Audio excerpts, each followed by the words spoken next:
nurse practitioners are very busy. You know, they have very hectic lives, not just professionally and personally. What are the benefits of being a part of the Nurse Practitioner Association? Like, why should we become a member? Yeah, it's a good question. And it's one of those questions that keeps me up at night because, again, what is the value to become part of an organization, right? Well, I'd like to think an organization has, colleagues that are in similar situations, possible mentors that you can help identify, right? And work with you. There are, all associations to some degree have member benefits that are exclusive to the members of that, organization, whether it be discounts on continuing education or, other types of things. But, I keep coming back to the legislative piece. If you encounter a problem in your practice and we identify that it is a state law that prohibits you from doing said issue, get involved with your state organization and, try to help influence that agenda. Because look, we can't go to the legislature every year to our lawmakers and say, here, we have 50 things we want you to fix this year.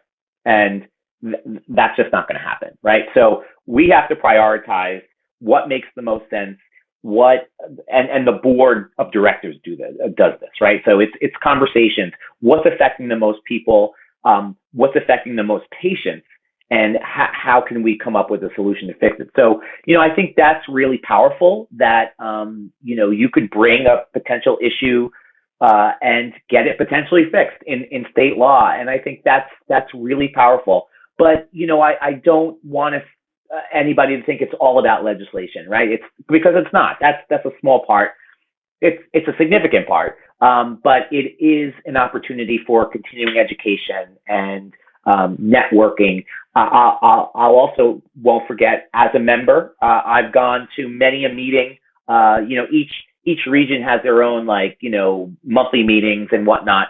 And I remember going to those meetings before I was involved at the level I am now. And people would say, "Oh, there's a new job opening up in the such and such department that I work in. It's not posted yet, but I want to let you all know about that." I mean, to get jobs, we know how difficult it is to get the right job, right? And to be able to hear that and know that of an opening that's coming up, it just helps you network and perhaps get your resume seen before it goes into that, electronic database of everybody who's applying to that position. I think that's really powerful too.